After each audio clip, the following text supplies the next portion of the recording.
তালের রস বের করা যাদের কাছে অনেক ঝামেলার মনে হয় তাদের জন্য আজকের ভিডিও।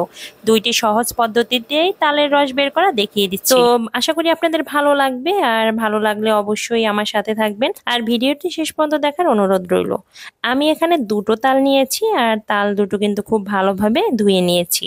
এখন এই তালের ছোলাটা তুলে নিব, আর এই ছোলা তোলার সময় একটু সাবধানেই তুলে নিবেন, অনেক সময় দেখবেন হাত কেটে যেতে পারে। তো আমি একটু সাবধানে তুলে নিয়েছি, আর এই তো তাল কিন্তু ছোলা হয়ে গিয়েছে। আর এই তালে কিন্তু আমার 3টা আটি হয়েছে। এখন আটির নিচে যে অংশটা ছিল সেটা আমি কেটে নিয়েছি।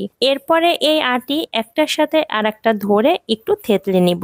তাতে কি হবে, এই রসটা বের করাটা একদম ইজি হয়ে যাবে। এই আঁশটা নরম হয়ে যাবে, তখন রসটা খুব তাড়াতাড়ি বের হয়ে যাবে। একটা আমি এভাবে থেতলে রেখে দিয়েছি। এখন আর একটা যে তাল ছিল সে তালটা আমি একইভাবে প্রসেসিং করে নিচ্ছি। উপরে ছোলাটা তুলে নিব, ঠিক যেভাবে আমি আগেরটা করেছি এটাও ঠিক একইভাবে করে নিচ্ছি। তালের রস বের করাটা অনেকের কাছে এতটাই ঝামেলার মনে হয়, এই জন্য দেখবেন অনেকে কিন্তু তাল খেতে চায় না। আজকের ভিডিওটা দেখলে দেখবেন তালের রস বের করাটা আর ঝামেলার মনে হবে না।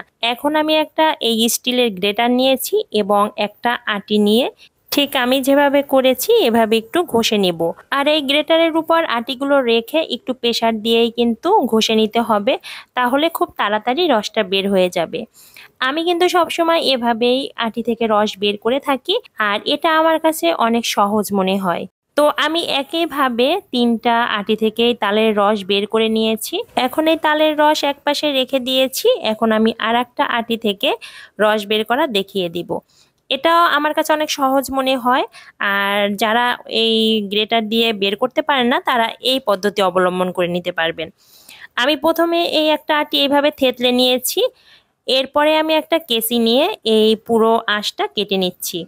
মানে এই আঁশটা কেটে নিলে হবে কি, আপনার খুব তাড়াতাড়ি রসটা বের করা যাবে। আমি এই আটি থেকে পুরো আঁশটাই কেটে নিচ্ছি। তালের আটি থেকে আঁশগুলো কাটা হয়ে গিয়েছে। এখন এই আঁশগুলো একটা স্টিনারের উপরে রেখে খুব ভালোভাবে থেতলে নিব। আপনারা আর একটা কাজ করে নিতে পারবেন, যদি কোনো সুতির কাপড় থেকে থাকে সেক্ষেত্রে সেই কাপড়ের উপরে রেখে চেপে চেপে রসটা বের করে নিতে পারবেন। আমার কাছে কোনো সুতির কাপড় ছিল না, এই জন্য আমি স্টিনারের এটা দিয়েই আমি রসটা বের করে নিয়েছি। আর এটা বের করার সময় আপনি একটু জল ব্যবহার করতে পারবেন, যেহেতু আমি পিঠা তৈরি করব এই রস থেকে, এই জন্য আমি এক্সট্রা কোনো জল ইউজ করিনি।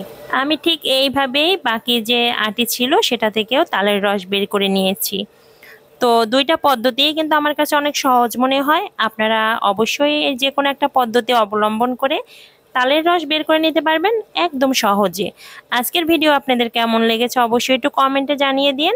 আর এই ধরনের ভিডিও পেতে হলে আমাকে একটু বেশি বেশি কমেন্ট করবেন। এই যে দুইটা তাল থেকেই আমি রস বের করে নিয়েছি। আর আজকের ভিডিও ভালো লাগলে লাইক শেয়ার কমেন্ট করে আমার পাশেই থাকবেন। আজকে এই পর্যন্তই, দেখা হবে পরবর্তী কোনো ভিডিওতে।